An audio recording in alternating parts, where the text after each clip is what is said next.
ಎಲ್ಲರೂ ಹೇಗಿದ್ದೀರಾ? ನಾನು ನಿಮ್ಮ ರೇವತಿ. ನಾನು ಚೆನ್ನಾಗಿದ್ದೀನಿ, ನೀವೆಲ್ಲ ಚೆನ್ನಾಗಿದ್ದೀರಾ ಅಂತ ಅಂದ್ಕೊಂಡಿದ್ದೀನಿ. ಇನ್ನೂ ಯಾರು ಪೋಟ್ಲಿ ತಗೊಂಡಿಲ್ಲ, ತಗೊಳ್ಳಿ. ಯಾಕಂದರೆ ಪೋಟ್ಲಿ ತಗೊಂಡವರು ತುಂಬ ಜನ ಇನ್ನೂ ಸಾಥ್ ಎರಡೆರಡು ತಗೊಳ್ತಾ ಇದ್ದಾರೆ.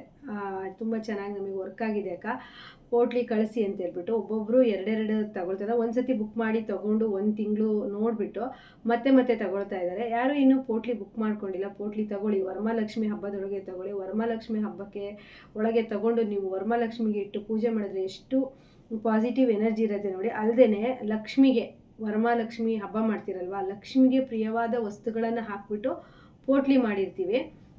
ಅದರಿಂದ ನೀವು ವರಮಹಾಲಕ್ಷ್ಮಿ ಹಬ್ಬಕ್ಕೆ ಅದನ್ನು ಇಟ್ಬಿಟ್ಟು ಪೂಜೆ ಮಾಡಿ ಕ್ಯಾಶ್ ಬಾಕ್ಸಲ್ಲಾಗಿರ್ಬೋದು, ಅಥವಾ ನಿಮ್ಮ ಟೈಲರಿಂಗ್ ಮಿಷನಿಗಾಗಿರ್ಬೋದು, ಅಥವಾ ನಿಮಗೆ ಎಲ್ಲಿ ಸಮಸ್ಯೆ ಅನಿಸುತ್ತೋ ಆ ಜಾಗದಲ್ಲಿ ಇಡೋದ್ರಿಂದ ತುಂಬಾ ಒಂದು ಪಾಸಿಟಿವ್ ಎನರ್ಜಿ ಬರುತ್ತೆ.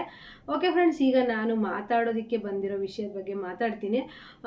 ಮತ್ತೊಂದು, ಪೋಟ್ಲಿಗೆ ನಾನು ಯಾರಿಗೂ ಫೋರ್ಸ್ ಮಾಡಲ್ಲ, ಅವರು ಖುಷಿಯಿಂದ ನಂಬಿಕೆಯಿಂದ ತಗೊಳೋರಿಗಷ್ಟೇ ನಾನು ಕೊಡೋದು. ಆದ್ದರಿಂದ ಯಾರಿಗೆಲ್ಲ ಬೇಕು ಬೇಗ ಬುಕ್ ಮಾಡ್ಕೊಳ್ಳಿ. ನಂಬರನ್ನು ನಾನು ತುಂಬ ಜನ ಕೊಟ್ಟಿದ್ದೀನಿ, ಅದೇ ನಂಬರ್ಗೆ ಮಾಡ್ಬೋದು. ಇಲ್ಲಾಂದರೆ ನಾನು ಇದೇ ಯೂಟ್ಯೂಬ್ ಚಾನಲಲ್ಲಿ ರೀಲ್ಸ್ ಹಾಕಿದ್ದೀನಿ, ಅದರಲ್ಲಿ ನಮ್ಮ ನಂಬರ್ ಹಾಕಿದ್ದೀನಿ. ಹಾಗೆಯೇ ಫ್ರೆಂಡ್ಸ್, ಇವತ್ತಿನ ವಿಡಿಯೋದಲ್ಲಿ ಏನಂತಂದರೆ, ತುಂಬ ಜನ ಟೈಲರ್ಸ್ಗಳಿಗೆ ತುಂಬ ಗೊಂದಲ ಇರುತ್ತೆ. ಏನಪ್ಪ ಅಂತಂದರೆ, ಬೆಳಗ್ಗೆನೆ ಯಾರಾದರೂ ಬಟ್ಟೆನ ಈಗ ಸಾಲವಾಗಿ ಅಂದರೆ ಹೊಲಿದಿರ್ತೀವಿ, ದುಡ್ಡು ಇವಾಗ ಕೊಡೋಲ್ಲ, ಬರೀ ಬಟ್ಟೆ ಕೊಡಿ ಅಂತ ಕೇಳಿದವ್ರಿಗೆ ಏನು ಮಾಡಬೇಕು, ಹಾಗೆ ಬೆಳಗ್ಗೆನೆ ಹಳೆ ಬಟ್ಟೆನ ತಂದವ್ರಿಗೆ ಹೊಲಿದು ಕೊಡಬೇಕೋ ಬೇಡವೋ, ಅಥವಾ ಬೆಳಗ್ಗೆ ನಾವು ಬಟ್ಟೆ ಕೊಡುವಾಗ ದುಡ್ಡು ಇಸ್ಕೊಂಡು ಕೊಡಬೇಕಾ, ಎಷ್ಟು ಇಸ್ಕೊಂಡು ಕೊಡಬೇಕು, ಪೂರ್ತಿ ಅಮೌಂಟ್ ಇಸ್ಕೊಂಡು ಕೊಡಬೇಕಾ, ಏನು ಮಾಡೋದು ಅಂತ ನನಗೆ ಕಮೆಂಟ್ ಹಾಕಿದರು. ಹಾಗೆಯೇ ತುಂಬ ಜನ ಟೈಲರ್ಸ್ಗೆ ಇದು ತುಂಬಾ ಗೊಂದಲ ಆಗುತ್ತೆ. ಯಾವುದೇ ವ್ಯವಹಾರ ಮಾಡಿ ಏನೇ ಆದ್ರೂ ಫಸ್ಟು ಅಥವಾ ಬೆಳಗ್ಗೆ ಸ್ಟಾರ್ಟ್ ಮಾಡಿದಾಗ ಅಂತ ಹೇಳ್ಬಿಟ್ಟು, ನಾವು ಬೆಳಗ್ಗೆನೇ ಒಂದು ವ್ಯಾಪಾರ ಕೂತ್ವಿ ಅಂತ ಅಂದಾಗ ಫಸ್ಟ್ ಸ್ಟಾರ್ಟಿಂಗ್ ತೊಗೊಳೋರೇ ತುಂಬ ಚೌಕಾಸಿ ಮಾಡಿದ್ರೆ, ಅಥವಾ ದುಡ್ಡನ್ನ ಕಡಿಮೆ ಕೊಟ್ಟರೆ, ಅಥವಾ ದುಡ್ಡು ನಾಳೆ ಕೊಡ್ತೀವಿ ಅಂದರೆ ಎಷ್ಟು ಮೂಡ್ ಆಫ್ ಆಗುತ್ತಲ್ವ. ಅದೇ ಥರನೇ ನಾವು ಮನೇಲಿ ಟೈಲರಿಂಗ್ ಮಾಡೋರಾಗಿರ್ಬೋದು, ಶಾಪಲ್ಲಿ ಟೈಲರಿಂಗ್ ಮಾಡೋರಾಗಿರ್ಬೋದು, ಬೆಳಗ್ಗೆನೇ ಬಂದ ತಕ್ಷಣವೇ ಹಳೆ ಬಟ್ಟೆ ಹೊಲಿಗೆ ಹಾಕೋಕ್ಕೆ ತರೋದು, ಅಥವಾ ಬಟ್ಟೆ ಕೊಡಿ ಅಂತ ಬರ್ತಾರೆ, ಬಟ್ಟೆ ಕೊಟ್ಟಾದ್ಮೇಲೆ ಇವತ್ತು ದುಡ್ಡಿಲ್ಲ ನಾಳೆ ಕೊಡ್ತೀವಿ ಅಂದಾಗ ನಮ್ಮ ಮೂಡು ಎಷ್ಟು ಒಂದು ಹಾಳಾಗುತ್ತೆ. ಅದು ಯಾವ ರೀತಿ ನಮ್ಮ ಕೆಲಸಕ್ಕೆ ಪರಿಣಾಮ ಬೀರುತ್ತೆ ಅಂತ ಇವತ್ತಿನ ವಿಡಿಯೋದಲ್ಲಿ ಹೇಳ್ತೀನಿ. ನಾನು ಸ್ಟಿಚಿಂಗ್ ಮಾಡ್ತಾನೆ ಹೇಳೋಣ ಅಂತ ಅಂದ್ಕೊಂಡೆ. ಸ್ಟಿಚಿಂಗ್ ಮಾಡ್ತಾ ನಿಮ್ಗೆ ಈ ಥರ ಒಂದು ಅದ್ರ ಬಗ್ಗೆ ಮಾಹಿತಿ ಕೊಡೋಣ. ಏನು ಮಾಡೋದಕ್ಕ, ಬೆಳಗ್ಗೆನೇ ಬಂದು ಸಾಲ ಕೇಳೋರಿಗೆ ಕೊಡಬೇಕಾ, ಅಥವಾ ಬೆಳಗ್ಗೆನೇ ಇದು ಹಳೆ ಬಟ್ಟೆನ ತಂದು ಹೊಲಿಸೋರಿಗೆ ಹೊಲ್ದು ಕೊಡಬೇಕಾ ಅಂತ ಕೇಳ್ತಾಯಿದ್ರು. ಬೇಡ, ನಾನು ಫೇಸ್ ವಿಡಿಯೋನೇ ಮಾಡೋಣ ಅಂತ ಹೇಳ್ಬಿಟ್ಟು ಮಾಡ್ತಾಯಿದ್ದೀನಿ. ವಿಡಿಯೋ ಇಷ್ಟ ಆದರೆ ವಿಡಿಯೋದ ಕೊನೆಯಲ್ಲಿ ಒಂದು ಲೈಕ್ ಮಾಡಿ. ಹಾಗೆ ವಿಡಿಯೋ ಯಾರಿಗಾದರೂ ಈ ವಿಡಿಯೋ ಇಂಪಾರ್ಟೆಂಟ್ ಇದ್ದರೆ ಅವ್ರಿಗೆ ಶೇರ್ ಮಾಡಿ. ಮೊದಲನೇದಾಗಿ ಫ್ರೆಂಡ್ಸ್, ಈ ಹಳೆ ಬಟ್ಟೆ ಬೆಳಗ್ಗೆನೇ ಹೊಲಿಯೋಕ್ಕೆ ತಗೋಬರೋರು, ಅಥವಾ ಹಳೆ ಬಟ್ಟೆನೇ ಹೊಲಿಯೋಕ್ಕೆ ತರೋರು, ಅಥವಾ ಸಾಲ ಕೇಳೋರಿಂದ ಹೇಗೆ ನಾವು ಚಾಣಕ್ಯ ಬುದ್ಧಿನ ತೋರಿಸೋದು ಅಂತ ಹೇಳ್ತೀನಿ. ಯಾಕಂದರೆ ನಾವು ಆ ಕಡೆಯಿಂದ ಕಸ್ಟಮರ್ನೂ ಕಳ್ಕೊಬಾರ್ದು. ಕಸ್ಟಮರ್ನ ಕಳ್ಕೊಂಡ್ರೆ ಮತ್ತು ಅವರು ಒಬ್ಬರು 10 ಜನ ಕೇಳಿ ನಮಗೆ ಬರೋ ಕಸ್ಟಮರ್ನೆಲ್ಲ ಹಾಳು ಮಾಡ್ತಾರೆ. ಹೇಗೆ ನಾವು ಒಂದು ಬುದ್ಧಿವಂತಿಕೆಯಿಂದ ಇದನ್ನು ನಿಭಾಯಿಸೋದು ಅಂತ ಹೇಳ್ತೀನಿ. ಫ್ರೆಂಡ್ಸ್, ಎಲ್ಲ ವ್ಯಾಪಾರದಲ್ಲಾಗಿರ್ಬೋದು, ಈ ಥರ ಸಾಲ ಕೇಳೋರಾಗಿರ್ಬೋದು, ಅಥವಾ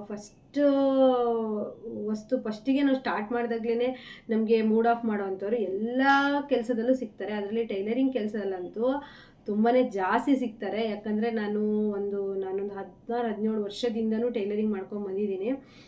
ಆಗಿದ್ದಷ್ಟು ಈಗಿಲ್ಲ. ಈಗೊಂದು ಸ್ವಲ್ಪ ಜನ ಹೆಂಗಂದರೆ ಕೊಡ್ತಾರೆ, ಬಟ್ಟೆ ಹೊಲಿದಿರೋ ದುಡ್ಡೆಲ್ಲ ಕೊಡ್ತಾರೆ. ನಾವು ಕಲ್ತಂಥ ಟೈಮಲ್ಲಿ ಅಯ್ಯೋ ದುಡ್ಡು ನಮಗೆ ಹೊಲಿದ ತಕ್ಷಣ, ಬಟ್ಟೆ ಕೊಟ್ಟ ತಕ್ಷಣ ಕೊಡೋರು ಅಂದರೆ ನಮಗೆ ನಿಜವಾಗೂ ಅವ್ರು ದೇವ್ರ ಸಮಾನ ಆಗ್ತಿದ್ರು, ಅಷ್ಟು ಕಷ್ಟ ಆಗ್ತಿತ್ತು.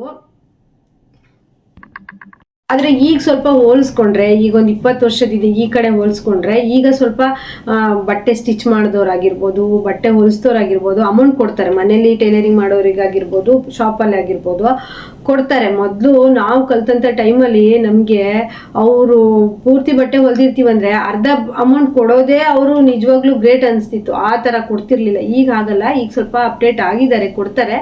ಆದರೆ ಬೆಳಗ್ಗೆ ಮುಂಚೆನೇ ಹಳೆ ಬಟ್ಟೆ ತರೋರು, ಬೆಳಗ್ಗೆನೇ ಸಾಲ ಕೇಳೋರಿಗೆ ಏನು ಪರಿಹಾರ ಮಾಡಬೇಕು ಅಂದರೆ, ಫ್ರೆಂಡ್ಸ್, ನಾನು ಯಾವ ಥರ ಮಾಡ್ತೀನಿ ಅಂತಂದರೆ, ಈಗ ನಾನು ಹೆಂಗೆ ಮಾಡ್ತೀನಿ ಅಂತಂದರೆ, ಅವರು ಪಕ್ಕಾ ಪೂರ್ತಿ ಅಮೌಂಟ್ ಕೊಡೋರಲ್ಲ ಇವ್ರು. ಯಾವಾಗಲೂ ಅಂದರೆ ತುಂಬ ವರ್ಷ ಗೊತ್ತಿರುತ್ತಲ್ವ, ಪೂರ್ತಿ ಅಮೌಂಟ್ ಕೊಡೋರಲ್ಲ, ಸಾಲನೇ ಕೇಳೋರು ಅಂತಂದರೆ ನಾನು ಹೇಳ್ಬಿಡ್ತೀನಿ, ಹಿಂದಿನ ದಿವಸನೇ ಬಂದು ನಿಮಗೆ ಎಷ್ಟು ಅಮೌಂಟ್ ಆಗುತ್ತೋ ಅಷ್ಟು ಕೊಟ್ಬಿಟ್ಟು ಒಯ್ಯಿರಿ, ಮತ್ತು ಸ್ವಲ್ಪ ದಿವಸ ಬಿಟ್ಟು ಕೊಡಿ ಅಂತೇಳಿ ಸ್ಟ್ರಿಕ್ಟಾಗಿ ಹೇಳ್ಬಿಡ್ತೀನಿ. ಇಲ್ಲ ಅವರು ಬೆಳಗ್ಗೆನೇ ಬಂದರು, ನಾವು ಅಷ್ಟು ಹೇಳಿದ್ರು ಬೆಳಗ್ಗೆನೇ ಬಂದರು ಅಂದರೆ ಅವರು ಅಮೌಂಟ್ ಕೊಡೋ ತನಕ ಕೊಡೋದಿಲ್ಲ. ಹೇಳ್ತೀನಿ ನಾನು, ಸರ್ ನೋಡಿ, ಮೇಡಮ್ ನೋಡಿ, ಇಲ್ಲ ಸಿಸ್ಟರ್ ನೋಡಿ, ಬೆಳಗ್ಗೆನೇ ಕೊಟ್ಟರೆ ನಮಗೆ ಸಂಜೆವರೆಗೂ ಈ ಥರ ಆಗುತ್ತೆ. ನಿಜವಾಗ್ಲೂ ಫ್ರೆಂಡ್ಸ್, ನಾನು ಫಸ್ಟಿಗೆ ಇದನ್ನೆಲ್ಲ ನಂಬ್ತಿರ್ಲಿಲ್ಲ. ಇವಾಗ ಹೆಂಗಂದ್ರೆ ನಾನು ನೋಡೋಣ ಅಂತ ಹೇಳ್ಬಿಟ್ಟು ಒಂದೆರಡು ಸತಿ ಅಬ್ಸರ್ವ್ ಮಾಡೋದಕ್ಕಾಗಿ ಬೆಳಗ್ಗೆ ಬಟ್ಟೆ ಕೇಳಿದ್ರು, ಹೀಗೆ ಮತ್ತೆ ನನ್ನ ಹೆಂಡತಿ ಕೊಡ್ತಾಳಂತೆ ಅಥವಾ ನಮ್ಮ ಅವ್ರು ಕೊಡ್ತಾರಂತೆ ಇವ್ರು ಕೊಡ್ತಾರಂತ ತಗೊಂಡು ಹೋಗ್ತಾರಲ್ಲ, ನಿಜವಾಗ್ಲೂ ಕೊಟ್ಟೆ. ಸಂಜೆವರೆಗೂ ಯಾರೆಲ್ಲ ಬರ್ತಾರೋ ಅವರೆಲ್ಲರೂ ಅದೇ ರೀತಿನೇ ಅವ್ರು ಕೊಡ್ತಾರೆ ಇವ್ರು ಕೊಡ್ತಾರೆ ಅಂತ ಸಾಲ ಒಯ್ದವ್ರೆ ತುಂಬ ಸರಿ ನಾನು ಅಬ್ಸರ್ವ್ ಮಾಡಿದ್ದೀನಿ. ನೋಡೋಣ ಹೇಗಾಗತ್ತೆ. ಈ ಥರ ಆಗೋದು ನಿಜನಾ? ನಾವು ಬೆಳಗ್ಗೆ ಸ್ಟಾರ್ಟಿಂಗ್ ಕೆಲಸ ಶುರು ಮಾಡಿದ ತಕ್ಷಣನೇ ಸಾಲ ಕೊಡೋರಿಗೆ ಸಾಲ ಕೊಟ್ಟ ಅಂದರೆ ನಾಳೆ ಕೊಡ್ತೀವಿ ನಾಡ್ದು ಕೊಡ್ತೀವಿ ಅನ್ನೋರಿಗೆ ಕೊಟ್ಟ ತಕ್ಷಣ ಆಗತ್ತಾ? ಮತ್ತು ಬರೋರು ಕಸ್ಟಮರ್ ಹಾಗೆ ಬರ್ತಾರಾ ಅಂತೇಳಿ ಅಂದ್ಕೊಂಡೆ. ನಿಜವಾಗ್ಲೂ 100% ನಾವು ಬೆಳಗ್ಗೆ ಏನಾದರೂ ಹಾಂ ಅಂತೇಳಿ ಒಂದು ರೂಪಾಯಿ ಆದರೂ ಇಸ್ಕೊಂಡೆ ಕೊಟ್ವಿ ಅಂದರೆ ಸಂಜೆವರೆಗೂ ಅಂಥವರೇ ಕಸ್ಟಮರ್ ಬರೋದು. ಅದಕ್ಕೆ ನಾನು ತೀರಾ ಇನ್ನು ಬಂದುಬಿಟ್ಟು ಇಲ್ಲ ನಮ್ಮ ಹತ್ರ ದುಡ್ಡೇ ಇಲ್ಲ ನೀವು ಕೊಡಲೇಬೇಕು ಆ ಥರ ಅಂತಂದರೆ ಹೇಳ್ತೀನಿ. ನಾನು ಜಾಸ್ತಿ ಟೈಮ್ ಕೊಡಲ್ಲ. ನಾನೇನು ಮಾಡ್ತೀನಿ ಅಂದರೆ ಫ್ರೆಂಡ್ಸ್, ಈಗ ಅವರು ಅಮೌಂಟ್ ಕೊಡೋಕೆ ಅರ್ಧ ಅಮೌಂಟ್ ಆದರೂ ಕೊಡಿ ಅಂತ ಕೇಳ್ತೀನಿ. ಅರ್ಧ ಅಮೌಂಟ್ ಕೊಡೋಕ್ಕಾಗ್ದಿದ್ರು ಒಂದು 50 ರೂಪಾಯಿ ಆದರೂ ಒಂದು 100 ರೂಪಾಯಿ ಆದರೂ ಈಸ್ಕೊಂಡು ಕೊಡ್ತೀನಿ. ಯಾಕಂದರೆ ನಾವು ಬೆಳಗ್ಗೆನೇ ಆ ಥರ ಕೊಟ್ವಿ ಅಂದರೆ ಲಾಸ್ಟು ಸಂಜೆವರೆಗೂ ಸಹಿತನೂ ಅದೇ ರೀತಿ ಈಸ್ಕೊಳಕ್ಕೆ ಬರ್ತಾರೆ. ಇನ್ನು ಹಳೆ ಬಟ್ಟೆ ತರೋರಿಗೆ ಏನು ಮಾಡೋದಪ್ಪ, ಬೆಳಗ್ಗೆ ಇನ್ನೇನು ನಾವು ಬಟ್ಟೆ ಹೊಲಿದು ಕೂರಬೇಕು ಅನ್ನೋಷ್ಟೊತ್ತಿಗೆ ಏನಾದರೂ ಹೊಲಿಗೆ ಹಾಕ್ಕೊಡಿ. ಪಾಪ ಹಳ್ಳಿಗಳಲ್ಲಿ ಈ ಥರ ಸಮಸ್ಯೆಗಳು ಜಾಸ್ತಿ, ಅಂಗಡಿಯಲ್ಲಿ ಈ ಥರ ಸಮಸ್ಯೆ ಆಗಲ್ಲ. ಹಳ್ಳಿ ಮತ್ತು ಕೇರಿ ಮನೆಯಲ್ಲೆಲ್ಲ ಹೊಲಿತಿರ್ತಾರಲ್ಲ ಈ ಥರ ಸಮಸ್ಯೆ ಜಾಸ್ತಿ. ಹೊಲ್ಕೊಡು ಹರಿದಿದ್ದು ನೈಟಿ ಹೊಲ್ಕೊಡು, ಚೂಡಿ ಹೊಲ್ಕೊಡು, ಟಾಪ್ ಹೊಲ್ಕೊಡು ಅಂತ ಇರ್ತಾರೆ. ಬೆಳಗ್ಗೆನೇ ಶಿವ ಅಂತೇಳಿ ಪೂಜೆ ಎಲ್ಲ ಮಾಡಿ ಇನ್ನೇನು ಒಳ್ಳೆ ರೀತಿಯಲ್ಲಿ ನಡೆಸ್ಕೊಡಪ್ಪ, ಇವತ್ತು ಚೆನ್ನಾಗಿ ಮಾಡಿ ಹೊಲಿಯಂಗೆ ಮಾಡಪ್ಪ, ಇವತ್ತಾದ್ರೂ ಜಾಸ್ತಿ ಬ್ಲೌಸ್ ಹೊಲಿಯಂಗೆ ಮಾಡಪ್ಪ, ಇವತ್ತಾದರೂ ಕಸ್ಟಮರ್ ಚೆನ್ನಾಗಿ ಬರಲಿ ಅಂತ ಶಿವ ಅಂತ ಕುತ್ಕೊಳ್ತಿರ್ತೀವಿ. ಅಷ್ಟೊತ್ತಿಗೆ ಇಲ್ಲೊಂಚೂರು ಹರಿದೋಗಿದೆ, ಇಲ್ಲೊಂಚೂರು ಅದಾಗಿದೆ ಅಂತ ತರ್ತಾರೆ. ಅವಾಗ ಏನು ಹೇಳೋಂಗೂ ಇಲ್ಲ, ಅವ್ರು ಅರ್ಥ ಮಾಡ್ಕೊಳ್ಳೋದೇ ಇಲ್ಲ. ಮತ್ತೆ ಏನು ಮಾಡೋದು, ಅದಕ್ಕೆ ನೀವು ಏನು ಮಾಡಿ ಅಂತಂದರೆ ಜಸ್ಟ್ ಯಾವುದಾದ್ರೂ ಒಂದು ಈ ಥರ ಪ್ಲೈನ್ ಪೀಸ್ ಇರುತ್ತಲ್ಲ, ಇಲ್ಲಿ ಜಸ್ಟ್ ಒಂದು 2 ಹೊಲಿಗೆ ನೀವು ಸ್ಟಾರ್ಟಿಂಗ್ ನೀವು ಟೈಲರಿಂಗ್ ಮಿಷಿನಲ್ಲಿ ಹಾಕ್ಬಿಟ್ಟು ನೆಕ್ಸ್ಟ್ ಅವ್ರದ್ದು ಹಳೆ ಬಟ್ಟೆನ ಹೊಲಿರಿ. ಆಗದೇ ಇಲ್ಲಿ ಏನಕ್ಕೆ ಬರಲ್ಲ, ಯಾಕಂದರೆ ಇಟ್ಟೋಗಿ ನೆಕ್ಸ್ಟ್ ಈಗ ಬೆಳಗ್ಗೆ ಅಷ್ಟೇ ಹೊಲಿಯೋಕೆ ಕೂತಿರೋದು, ಇಟ್ಟೋಗಿ ಅಂದರೂ ಕೆಲವ್ರು ಅಂತೂ ಇಟ್ಟೋಗಲ್ಲ. ಇಲ್ಲ ಈಗ ಹಾಕೊಳ್ಳೋದಕ್ಕೆ ಇದೇ ಬಟ್ಟೆ ಬೇಕು, ಇನ್ನು ಬೇರೆ ಬಟ್ಟೆನೇ ಬೇಡ ಅಂತ ಹೇಳ್ತಾರೆ. ಅಂದರೆ ಈ ಬಟ್ಟೆ ಬಿಟ್ಟರೆ ಬೇರೆ ಬಟ್ಟೆನೇ ಇಲ್ದವ್ರದ್ದಿ ಮಾಡ್ತಾರೆ. ಅಂಥವರಿಗೆ ನೀವು ಈ ಥರ ಒಂದು ಪ್ಲೈನ್ ಪೀಸಲ್ಲಿ 1-2 ಹೊಲಿಗೆ ಹಾಕಿ ದೇವರಿಗೆ ಸೇರಿದ್ದು ಅಂತೇಳಿ 1-2 ಹೊಲಿಗೆ ಹಾಕಿದ್ರೆ ನಾವು ಇಷ್ಟಪಡೋವಂಥ ದೇವರಿಗೆ ಸೇರುತ್ತದು.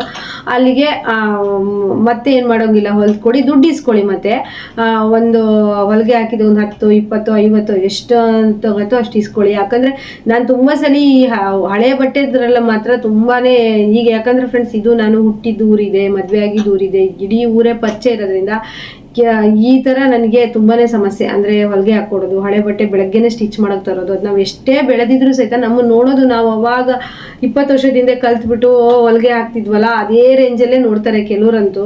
ಕೆಲವರು ನಮ್ಮನ್ನು ಬೇರೆ ಥರ, ಅಂದರೆ ಈಗ ಇವ್ರು ಚೆನ್ನಾಗಿ ಹೊಲಿತಾ ಇದ್ದಾರೆ, ಚೆನ್ನಾಗಿ ನಾವು ಹಳೆ ಬಟ್ಟೆ ತೊಗೊಂಡು ಆ ಥರ ಎಲ್ಲ ಯೋಚನೆ ಮಾಡೋದೇ ಇಲ್ಲ. ಈಗ ನಮ್ಮನ್ನು ಅವಾಗ ನಾವು ಕಲ್ತಾಗ ನೋಡಿದ್ರಲ್ವ ಅದೇ ರೀತಿ ನೋಡ್ತಾರೆ. ಏನು ಮಾಡಬೇಕು ಅಂದರೆ ಫಸ್ಟ್ ಸ್ಟಾರ್ಟಿಂಗ್ 1-2 ಹೊಲಿಗೆ ಹಾಕಿ ದೇವರಿಗೆ ಸಮರ್ಪಣೆ ಮಾಡ್ದಂಗೆ ಮತ್ತು ಆಮೇಲೆ ಅವ್ರ ಬಟ್ಟೆನ ಹೊಲ್ಕೊಡಿ, ದುಡ್ಡು ಇಸ್ಕೊಳ್ಳಿ. ಆ ಅರ್ಧಿದ ಬಟ್ಟೆನೂ ಹೊಲಿದು ದುಡ್ಡು ಕೊಡಲ್ಲ ಅಂತಂದರೆ ನಿಜವಾಗ್ಲೂ ಆಗಲ್ಲ ಅಂತೇಳಿ ಯಾರ ಹತ್ರನೂ ತುಂಬ ರ್ಯಾಶ್ ಆಗೋಕ್ಕೆ ಹೋಗ್ಬೇಡಿ ಫ್ರೆಂಡ್ಸ್. ಯಾಕಂದರೆ ಈ ಕೆಲಸದಲ್ಲಿ ಏನು ಗೊತ್ತಾ, ಕಸ್ಟಮರು 1ರಿಂದ 10 ಜನಕ್ಕೆ ಬೇಕು ಅಂದರೆ ಅವಳು ಗೊತ್ತೇನೆ ನಿಮಗೆ ರೇವತಿ ಬಟ್ಟೆ ಹೊಲಿತಾಳಲ್ಲ, ಅವಳಿಗೆ ಎಷ್ಟು ಸೊಕ್ಕೆ ಮಾರೈತಿ, ಒಂದು ಹೊಲಿಗೆ ಹಾಕೊಡು ಅಂತ ಹೋದರೆ ಆಗಲ್ಲ ಅಂತ ಹೇಳ್ತಾಳೆ ಅಂತೇಳಿ ತುಂಬ ಜನ ನಾನೇ ಬೇರೆ ಟೈಲರ್ದು ಬಂದು ಹೇಳ್ತಾರಲ್ವಾ ಆ ಥರ. ಅವಳ ಹತ್ರ ಮತ್ತಂತೂ ಹೋಗ್ಬಾರ್ದಪ್ಪ, ಅವಳು ತುಂಬ ಅಂದರೆ ಈಗ ಹೊಸದಾಗಿ ಬರಬೇಕು ಅನ್ಕೊಳ್ಳೋರ್ಗಿಂತ ಅವಳು ತುಂಬ ಜೋರೇನೋ ಈ ಥರ ಎಲ್ಲ ಮಾಡ್ತಾಳೇನೋ ಅಂತೇಳಿ ಬರೋರು ಸಹಿತ ಬರಲ್ಲ. ಆದ್ರಿಂದ ನೀವು ಆದಷ್ಟು ಸ್ವಲ್ಪ ಕಸ್ಟಮರ್ ಹತ್ರ ಸಮಾಧಾನವಾಗಿ ಇರಿ. ಯಾಕಂದರೆ ನಾವು ವರ್ಷ ಪೂರ್ತಿನೂ ಸೀಸನಲ್ಲೇ ಹೊಲಿಬೇಕು, ವರ್ಷ ಪೂರ್ತಿ ನಮಗೆ ಬಟ್ಟೆ ಬಂದು ನಾವು ಚೆನ್ನಾಗಿ ಹೊಲಿಬೇಕು ಅಂದರೆ ನಾವು ಸಮಾಧಾನವಾಗಿರೋದು ಹೆಚ್ಚು ಮುಖ್ಯ. ಯಾಕಂದರೆ ಈಗ ತುಂಬ ಕಾಂಪಿಟೇಷನ್ ಇದೆ ಫ್ರೆಂಡ್ಸ್. ಈಗ ಹೆಂಗಂದರೆ ಮನೆಯಲ್ಲೂ ಟೈಲರಿಂಗ್ ಮಿಷನು, ನಾನೇನಾದರೂ ಸ್ವಲ್ಪ ಸಿಟ್ಟು ಮಾಡಿದ್ರೆ ಆಗಲ್ಲ ಅಂದರೆ, ನಂಗೆ ಬರಲ್ಲ ಅಂದರೆ ಅವಳು ಬರಲ್ಲ, ಅವ್ರ ಜೊತೆಗೆ ಒಂದು 20 ಜನನೂ ಬರೋಕ್ಕೆ ಬಿಡೋದಿಲ್ಲ. ಹೇಳೋದಿಲ್ಲ, ಆ ಥರನೇ ಕಸ್ಟಮರ್. ಈಗೆಲ್ಲ ಹೇಗಂದರೆ ಮನೆಗೆ ಹೋಗಿ ಹೇಳಬೇಕಾಗಿಲ್ಲ, ಕೈಯಲ್ಲಿ ಫೋನ್ ಇರುತ್ತಲ್ವಾ, ಹಿಂಗೆ ಅವಳು ಗೊತ್ತೇನೆ, ಅವಳು ಹಿಂಗೆ ಮಾಡ್ತಾಳೆ ಮತ್ತೆ ಹಂಗೆ ಮಾಡ್ತಾಳೆ, ಅದಂತೂ ಅಷ್ಟು ದುಡ್ಡು ತೊಗೊತಾಳೆ ಇಷ್ಟು ದುಡ್ಡು ತೊಗೊತಾಳೆ ಅಂತೇಳಿ ಒಬ್ಬರಿಂದ ಒಬ್ರಿಗೆ ಹೇಳಿ ಅವ್ರು ಬರ್ದಿರೋಂಗೆ ಮಾಡ್ತಾರೆ. ಆದಷ್ಟು ನೀವು ಎಷ್ಟು ಸಮಾಧಾನವಾಗಿರ್ತೀರೋ, ಎಷ್ಟು ಕಸ್ಟಮರ್ ಹತ್ರ ನಗ್ನಗ್ತಾ ಇರ್ತೀರೋ, ಎಷ್ಟು ಬುದ್ಧಿವಂತಿಕೆಯಿಂದ ದುಡ್ಡು ಇಸ್ಕೊಳ್ತೀರೋ ಅಷ್ಟು ಮುಖ್ಯ. ಮತ್ತೊಂದು, ನಾನು ಯಾವ ರೀತಿ ಈಗ ಸಾಲ ಒಯ್ದುಬಿಟ್ರು ವಸೂಲಿ ಮಾಡ್ಬೇಕಪ್ಪ, ಕೆಲವ್ರು ಪಾಪ ಒಂದು ವಾರ ಅಥವಾ 15 ದಿವಸ ಅಂದರೆ ನಿಮ್ಗೆ ದುಡ್ಡು ಕೊಡೋಕ್ಕಿತ್ತಲ್ಲ ಅಂತೇಳಿ ಬಂದು ಕೊಡ್ತಾರೆ, ಫೋನ್ ಮಾಡಿ ಕೊಡ್ತಾರೆ, ಫೋನ್ ಪೇ ಮಾಡ್ತಾರೆ. ಕೆಲವ್ರಂತೂ ಅದು ಎಷ್ಟು ಥರ ಇರ್ತಾರೆ ಅಂದರೆ, ನಾವು ಫೋನ್ ಮಾಡಿ ಕೇಳೋದಿರಲಿ, ಅವ್ರ ಮನೆಗೆ ಹೋಗಿ 10 ಸತಿ ಹೋದ್ರೂ ಕೊಡಲ್ಲ. ಅಂಥವ್ರಿಗೆ ಏನು ಮಾಡಬೇಕು ಅಂದರೆ, ನೀವು ಫ್ರೆಂಡ್ಸ್ ಎಂಥವ್ರು ನನಗೆ ನಿಜವಾಗ್ಲೂ ಬಾಡಿಗೆ ಕಟ್ಟೋಕ್ಕಿದೆ, ನನಗೆ ಏನು ಅದಕ್ಕೆ ಬೇಕು ಇದಕ್ಕೆ ಬೇಕು ಅಂತೇಳಿ ಫೋನ್ ಮಾಡಿ ಇಸ್ಕೊಳ್ಳಿ. ಯಾಕಂದರೆ ಈ ಕಾಲದಲ್ಲಿ ಕೆಲವೊಂದು ಸತಿ ಕೆಲವ್ರ ಹತ್ರ ದುಡ್ಡು ಇಸ್ಕೋಬೇಕಾದ್ರೆ ಕೆಲವೊಂದು ಸುಳ್ಳುನ ಹೇಳಬೇಕಾಗತ್ತೆ. ನನ್ನ ತಂಗಿ ಹೆಂಗಂದ್ರೆ, ಅವಳು ಅಷ್ಟೇ ಬಟ್ಟೆ ಹೊಲ್ದು ಕೊಡ್ತಾಳೆ, ವರ್ಷಾನ್ಗಟ್ಲೆ ಆದ್ರೂ ಬಟ್ಟೆ ದುಡ್ಡು ಇಸ್ಕೊಳ್ಳೋದಿಲ್ಲ. ಲೆಕ್ಕ ಮಾಡೋರಿಗೆ ನಾವು ಹೇಳ್ಬೇಕು ಏನು ಅಂದರೆ, ಈಗ ಒಂದು 10 ಬ್ಲೌಸ್ ಕೊಟ್ಟಿರ್ತಾರೆ, ಅದ್ರಲ್ಲಿ ನಾನು 4 ಬ್ಲೌಸ್ ಹೊಲ್ದಿರ್ತೀವಿ, ಇನ್ನೊಂದು 6 ಬ್ಲೌಸ್ ಇರುತ್ತೆ, 6 ಬ್ಲೌಸ್ ಹೊಲ್ದ್ರ ಮೇಲೆ ದುಡ್ಡು ಕೊಡ್ತೀನಿ ಅಂತ ಹೇಳ್ತಾರೆ. ಇನ್ನು 6 ಬ್ಲೌಸ್ ಅವ್ರು ಕೇಳೋದೇ ಇಲ್ಲ, ಯಾಕಂದ್ರೆ 4 ಬ್ಲೌಸ್ ಇಸ್ಕೊಂಡು ಹೋಗಿರ್ತಾರಲ್ವಾ. 6 ಬ್ಲೌಸ್ ಕೇಳಬೇಕಾದ್ರೆ ವರ್ಷ ಆಗಿರುತ್ತೆ, ನಾವು ಮತ್ತೆ 6 ಬ್ಲೌಸ್ ಹೊಲ್ದು ಕೊಟ್ಟಾಗ ಆ 4 ಬ್ಲೌಸಿಂದ ಅವ್ರಿಗೆ ನೆನಪಿರಲ್ಲ. ಅದಕ್ಕೋಸ್ಕರ ನೀವೇನು ಮಾಡಬೇಕು ಅಂದರೆ, ಡೀಟೇಲ್ ಆಗಿ ಒಂದು ಬುಕ್ ಮಾಡಿ ಬರ್ಕೊಳ್ಳಿ. ನಂದು ಅಂತೂ ನೋಡಿ ಪಕ್ಕಕ್ಕೆ ಇಟ್ಕೊಂಡಿರ್ತೀನಿ ಬುಕ್ಕು, 2-3 ಬುಕ್ ಇದೆ. ಅಲ್ಲಿ ಬಟ್ಟೆ ಸೇಲ್ ಮಾಡಿ ಬರೆಯೋದಕ್ಕೊಂದು ಬುಕ್ ಇದೆ, ಮತ್ತು ಇಲ್ಲಿ ಯಾರು 10 ರೂಪಾಯಿ, ನಾನೇ 10 ರೂಪಾಯಿ ಕೊಡೋದಿದ್ರು ಸಹಿತ ನೋಡಿ ಬರ್ಕೊಳ್ತಾ ಹೋಗ್ತೀನಿ.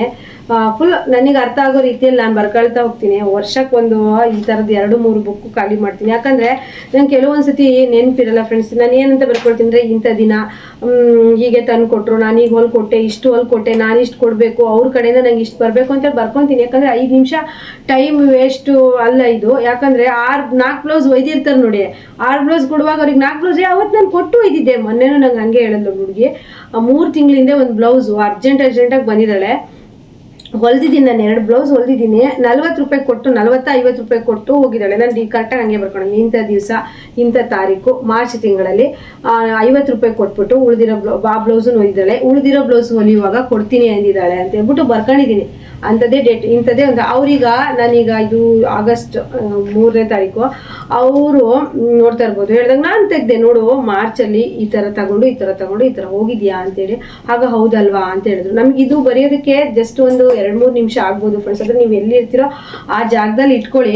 ಯಾಕಂದರೆ ನಮಗೆ ನಾವು ಕಷ್ಟಪಟ್ಟು ಕೆಲಸ ಮಾಡಿರ್ತೀವಿ, ಟೈಮ್ ಕೊಟ್ಟಿರ್ತೀವಿ ನೋಡಿ, ಊಟ ಮಾಡೋ ಟೈಮನ್ನು ಬಿಟ್ಟು, ನಿದ್ದೆ ಮಾಡೋ ಟೈಮನ್ನು ಬಿಟ್ಟು, ಮಕ್ಕಳನ್ನ ನೋಡ್ಕೊಳ್ಳೋ ಟೈಮನ್ನು ಬಿಟ್ಟು, ಹಸ್ಬೆಂಡ್ ಕೈ ಬೈಸ್ಕೊಂಡು ಯಾವಾಗಲೂ ನಿಂದ ಅದೊಂದೇನಾ ಮಿಷನ್ ಅಂತ ಎಷ್ಟೋ ಹೆಣ್ಮಕ್ಳಿಗೆ ಬೈದಿರ್ತಾರೆ. ಹೊಲ್ದಿರ್ತೀವಿ ಅಂದಮೇಲೆ 1 ರೂಪಾಯಿ ಸಹಿತ ಇಂಪಾರ್ಟೆಂಟ್ ಇರುತ್ತೆ. ಯಾಕಂದರೆ ನಾವಿದು ಕದ್ದಿರೋ ದುಡ್ಡಲ್ಲ, ಕಷ್ಟಪಟ್ಟಿರೋ ದುಡ್ಡು. ಆದ್ದರಿಂದ ಈ ಥರದೊಂದು ಬುಕ್ಕನ್ನು ಮೇಂಟೈನ್ ಮಾಡ್ಕೊಳ್ಳಿ. ನೀವು ಎಲ್ಲಿ ಜಸ್ಟ್ ಕುತ್ಕೊಳ್ತೀರೋ ಅಲ್ಲೊಂದು ಒಂದು ಬುಕ್ ಇಟ್ಕೊಳ್ಳಿ, ಬರ್ಕೊಂಬಿಡಿ ಎಷ್ಟು ಡೀಟೇಲಾಗಿ. ಇದು ನಂಗೆ ತುಂಬಾ ಹೆಲ್ಪ್ ಆಗಿದೆ ಮಾತ್ರ. ಯಾಕಂದರೆ ಇದಿಲ್ಲ ಅಂದರೆ ನನಗೆ ಈಗ ಹೆಂಗಾಗತ್ತೆ ಅಂದರೆ, ಟೈಲರ್ಸ್ಗಳಿಗೆ ತುಂಬ ಬಟ್ಟೆ ಆದಾಗ ಯಾರ ಬಟ್ಟೆ, ಏನು ಬಟ್ಟೆ, ಎಷ್ಟು ದುಡ್ಡು, ಅದೆಲ್ಲ ತಲೆಯಲ್ಲಿ ಇಟ್ಕೊಳಕ್ಕೆ ಆಗೋದಿಲ್ಲ ಒಂದೊಂದ್ಸರಿ. ಹಾಗಾಗಿ ನಾವು ಈ ಥರ ಒಂದು ಬುಕ್ಕನ್ನು ಮೇಂಟೈನ್ ಮಾಡೋದ್ರಿಂದ ತುಂಬಾ ಹೆಲ್ಪ್ ಆಗುತ್ತೆ. ಮತ್ತು ಬಟ್ಟೆ ಮೊದಲೆಲ್ಲ ನಾನು ಬಟ್ಟೆ 10 ವರ್ಷದಿಂದ ಬಟ್ಟೆ ಸೇಲ್ ಮಾಡುವಾಗ ಬಟ್ಟೆ ತಗೊಂಡು ಅದನ್ನು ಹೆಂಗೆ ಮಾಡೋರು ಅಂದರೆ, ಈ ಬ್ಲೌಸಿಗೆ ಸೇರಿಸ್ಬಿಡೋರು, ಈ ಬ್ಲೌಸು ಕೊಡು ಹೊಲ್ದು ಬೇಗ, ಆ ಬಟ್ಟೆ ದುಡ್ಡು ಕೊಡ್ತೀವಿ ಅಂತ. ನಾವು ಬಂಡವಾಳ ಹಾಕಿ ತಂದಿರೋ ಬಟ್ಟೆಗೆ ಮತ್ತು ಸ್ಟಿಚಿಂಗ್ ಮಾಡೋ ಬಟ್ಟೆಗೆ ಸೇರಿಸ್ಬಿಡೋರು. ಈ ಥರ ಎಲ್ಲ ನನಗೆ ತುಂಬಾ ಸಮಸ್ಯೆ ಆಗಿತ್ತು ಫ್ರೆಂಡ್ಸ್. ಅಂದರೆ ಹೇಳ್ಕೊಳಂಗಿಲ್ಲ, ಬಿಡೋಂಗಿಲ್ಲ, ಕಸ್ಟಮರ್ ಹೋಗ್ತಾರೆ. ಆದ್ರೂ ನಾವು ಹೇಳೋ ರೀತಿಯಲ್ಲಿ ಹೇಳ್ತೀನಿ. ನಾನು ಫೋನ್ ಮಾಡಿ ಹೇಳ್ತೀನಿ, ಮೆಸೇಜ್ ಮಾಡಿ ಹೇಳ್ತೀನಿ. ಅಕಸ್ಮಾತ್ ನನ್ನ ಫೋನ್ ನಂಬರಿಗೆ ಅವ್ರು ರಿಪ್ಲೈ ಮಾಡಿದ್ರೆ ಬೇರೆಯವರು ನಂಬರಿಂದ ಫೋನ್ ಮಾಡಿ ಹೇಳ್ತೀನಿ. 10 ಜನ ಒಳ್ಳೆ ಕಸ್ಟಮರಲ್ಲಿ 2 ಕಸ್ಟಮರು ಆ ಥರ ಇರ್ತಾರೆ. ಅದಕ್ಕೆ ನಾವು ಸೇರ್ಕೊಳ್ತಬೇಕು. ಎಲ್ಲ ಕೆಲಸದಲ್ಲೂ ಎಲ್ಲ ಬಿಸ್ನೆಸ್ಸಲ್ಲೂ ಈ ಥರ ಇದ್ದಿದ್ದೆ. ಬೆಳಗ್ಗಿನ ಜಾವನೇ ನಿಮಗೆ ಯಾರಾದರೂ ಸಾಲವಾಗಿ ಬಟ್ಟೆ ಕೇಳಿದ್ರೆ 10 ರೂಪಾಯಿ ಆದರೂ ಇಸ್ಕೊಂಡು ಕೊಡಿ. ಅಥವಾ ಸಂಜೆ ದೀಪ ಹಚ್ಚಿದ ತಕ್ಷಣ ಯಾರಾದರೂ ಸ್ಟಿಚ್ ಮಾಡ್ಸೋಕೆ ಬಂದರು ಅಂತಂದರೆ ಅಲ್ಲೂ ಸಹಿತ ಸ್ಟಿಚ್ ಮಾಡಿ ಹಾಗೆ ಕಳಿಸ್ಬೇಡಿ, ಇಸ್ಕೊಳ್ಳಿ. ಹಾಗೆಯೇ ಹಳೆ ಬಟ್ಟೆ ಯಾರೇ ಸ್ಟಿಚ್ ಮಾಡೋಕ್ಕೆ ತರಲಿ ಫ್ರೀಯಾಗಂತೂ ಸ್ಟಿಚ್ ಮಾಡಿಕೊಡ್ಬೇಡಿ. ಯಾಕಂದರೆ ಕೆಲವೊಂದು ಸರಿ ನಮ್ಮ ಹಳೆ ಬಟ್ಟೆಗಳು ನಮ್ಮ ಮಿಷನಿಗೆ ಒಂಥರ ಮುಷ್ಟ ಥರ. ನಾವು ಹಳೆ ಬಟ್ಟೆ ಸ್ಟಿಚ್ ಮಾಡಿದ ಮರು ದಿವಸದಿಂದ ನೋಡಿ ನಿಮಗೆ ಬಟ್ಟೆಗಳು ಜಾಸ್ತಿ ಬರ್ತಾ ಇರಲ್ಲ. ಹಾಗೆ ಏನೋ ಒಂದು ಕಿರಿಕಿರಿ ಇರುತ್ತೆ. ಅದೇ ನೀವು ಅಮಾವಾಸ್ಯೆ ಟೈಮಲ್ಲಿ ನೀಟಾಗಿ ಒರೆಸಿ ಕ್ಲೀನಾಗಿ ಪೂಜೆ ಮಾಡಿದ್ರಿ ಅಂದರೆ ಅಲ್ಲಿಂದ ಒಂಥರ ಬಂಧನದಿಂದ ಇದಾಗುತ್ತೆ. ಆದ್ದರಿಂದ ಯಾಕಂದರೆ ಫ್ರೆಂಡ್ಸ್, ಯಾಕೆ ಹಳೆ ಬಟ್ಟೆ ಅಂತ ನಾನು ಹೇಳ್ತೀನಿ ಅಂದರೆ, ಅಂದರೆ ನಾವೀಗ ಒಂದು ಬಟ್ಟೆ ಹಾಕಿದೀವಿ ಅಂದರೆ ನಮ್ಮ ಎನರ್ಜಿ ಅಲ್ಲಿ ಇರುತ್ತೆ. ನಾವು ಅದನ್ನ ಈಗ ಅವರು ಕೆಲವರು ವಾಶ್ ಮಾಡಿ ಕೊಡ್ತಾರೆ, ಕೆಲವರು ವಾಶ್ ಮಾಡ್ದೇನೆ ಕೊಡ್ತಾರೆ. ವಾಶ್ ಮಾಡಿ ಕೊಟ್ಟರು ಸಹಿತ ನಮ್ಮ ಎನರ್ಜಿ ಅನ್ನೋದು ಇರುತ್ತೆ. ಆಗ ನಾವು ಸ್ಟಿಚಿಂಗ್ ಮಾಡಿದ್ವಿ ಅಂತಂದರೆ ಈಗ ನಮ್ಮ ಮೈ ಮೇಲೆ ಈಗ ನಮ್ಮ ಮೈ ಮೇಲೆ ಬಿದ್ದೇ ಬೀಳುತ್ತೆ ಬಟ್ಟೆಗಳು. ಆಗ ಆ ಎನರ್ಜಿ ಅನ್ನೋದು ಅವರಲ್ಲಿ ಇರುವಂಥ ಎನರ್ಜಿ ನಮ್ಮಲ್ಲಿ ಒಂಥರ ಬಂದಾಗ ನಮ್ಮ ಟೈಲರಿಂಗ್ ಮಿಷನ್ ಈ ಥರ ಆಗುತ್ತೆ. ತೊಳೆದೇ ಮಾತ್ರ ಬಟ್ಟೆ ಯಾರ್ದು ಸ್ಟಿಚ್ ಮಾಡೋದಕ್ಕೆ. ಸೊ ಬೆಳಗ್ಗೆನೆ ಬಂದರು ಕಸ್ಟಮರು, ಹಳೆ ಬಟ್ಟೆ ತೊಗೊಬಂದ್ರು. ಏನು ಮಾಡೋದಕ್ಕಂದ್ರೆ ಏನು ಮಾಡೋಕ್ಕೆ ಬರಲ್ಲ ಫ್ರೆಂಡ್ಸ್. ನಾವು ಟೈಲರ್ ಆಗಿರೋದ್ರಿಂದಲೇ ನಮ್ಮ ಹತ್ರ ಬಟ್ಟೆಗಳನ್ನ ತರ್ತಾರೆ. ಅದಕ್ಕೆ ನೀವು ಏನೇನು ರೆಮಿಡಿ ಮಾಡ್ಕೋಬೇಕೋ ಮಾಡಿ. ಹಳೆ ಬಟ್ಟೆನ ಹೊಲಿದ ಮೇಲೆ ಒಂದ್ಸತಿ ಅಂದರೆ ಅದನ್ನು ಇಟ್ಕೊಳಕ್ಕೆ ಹೋಗ್ಬಿಡಿ, ಇನ್ನು ಯಾವಾಗೋ ಕೊಡ್ತೀನಿ ಅಂತ, ಅದು ಇನ್ನೂ ಡೇಂಜರು. ಆ ತಕ್ಷಣವೇ ಹೊಲಿದ್ಕೊಟ್ಟು ನೀಟಾಗಿ ಬೇಕಾದ್ರೆ ನಿಮಗೆ ಸಮಾಧಾನ ಹಾಕಿ ಇನ್ನೊಂದ್ಸತಿ ಒರೆಸ್ಬಿಡಿ. ಹಂಗಂತ ಏನಪ್ಪ ಅಕ್ಕ ನೀವು ಹಳೆ ಬಟ್ಟೆ ಇಲ್ಲ, ನಾವು ಟೈಲರ್ ಆದಮೇಲೆ ಹಳೆ ಬಟ್ಟೆ ಹೊಸ ಬಟ್ಟೆ ಅಂತ ನೋಡಬಾರ್ದು, ಹೊಲಿದು ಕೊಡಬೇಕಾಗತ್ತೆ. ಕೆಲವು ಸತಿ ಈಗಂತೂ ಹಳೆ ಬಟ್ಟೆ ಸ್ವಲ್ಪ ಹೊಲಿಸೋರು ಕಡಿಮೆ ಆಗಿದ್ದಾರೆ. ಈಗ ನೀವು ಹೇಳಿ, ನೀವು ಅಂಗಡಿಯಿಂದ ತಂದ ತಕ್ಷಣನೇ ತಗೊಬನ್ನಿ, ನಾನು ಪೂರ್ತಿ ಸ್ಟಿಚ್ ಹಾಕಿ ಕೊಡ್ತೀನಿ, ಈ ರೀತಿ ಹಳೆ ಬಟ್ಟೆ ಸ್ವಲ್ಪ ಹೊಲಿಯೋದಕ್ಕೆ ಕಷ್ಟ ಆಗುತ್ತೆ ಅಂತ ಅವ್ರ ಹತ್ರ ಹೇಳ್ಕೊಳ್ಳಿ. ಮತ್ತು ತುಂಬಾ ಕೆಲವ್ರು ಬೇಕಂತಾನೆ ನೀವು ನಮ್ಮಲ್ಲ ಫ್ರೆಂಡ್ಸ್. ಈಗ 2 ವರ್ಷದ ಹಿಂದೆ ದೀಪಾವಳಿ ಲಕ್ಷ್ಮೀ ಪೂಜೆ, ನಾನು ಎಷ್ಟು ಖುಷಿಯಿಂದ ಸ್ನಾನ ಎಲ್ಲ ಮಾಡಿಕೊಂಡು ಮಿಷನ್ ಎಲ್ಲ ಕ್ಲೀನ್ ಮಾಡಿ ಇಟ್ಟಿದ್ದೆ, ಸ್ನಾನ ಮಾಡ್ಕೊಂಬರೋದ್ರೊಳಗಡೆನೆ ಇನ್ನೇನು ನಾನು ಸ್ಯಾರಿ ಉಟ್ಕೊಂಡು ಮಿಷನ್ ಪೂಜೆ ಮಾಡೋಕ್ಕೆ ಬರ್ತಾ ಇದ್ದೀನಿ ಅನ್ನೋಷ್ಟೊತ್ತಿಗೆ ಒಬ್ಬರು ಬೇಕಂತಾನೆ ಹಳೆ ಇದು ಬರುತ್ತೆ, ಲಂಗ ಬರುತ್ತಲ್ವಾ, ಅದನ್ನ ತಗೊಂಬಂದಿದ್ರು. ನಾನು ಉಟ್ಕೊಬೇಕು ಸೀರೆ, ಹರಿದೋಗಿದೆ ಹೊಲ್ಕೊಡು ಅಂತ.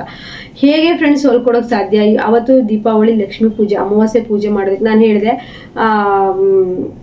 ನಾನು ಇವತ್ತು ಸ್ಟಿಚ್ ಮಾಡಲ್ಲ, ನಾಳೆ ಮಾಡ್ಕೊಡ್ತೀನಿ. ಇವತ್ತು ಲಕ್ಷ್ಮೀ ಪೂಜೆ ಮಾಡಬೇಕು, ಟೈಲರಿಂಗ್ ಮಿಷನಿಗೂ ಮಾಡಬೇಕು, ಅಮಾವಾಸ್ಯೆ ಪೂಜೆ ತುಂಬ ಇಂಪಾರ್ಟೆಂಟ್ ದಿವಸ ಅಂತ. ಅಯ್ಯೋ ಅವ್ರು ಒಂದು ಹೇಳಿ ಒಂದು ಬಿಟ್ಟಿಲ್ಲ ಫ್ರೆಂಡ್ಸು.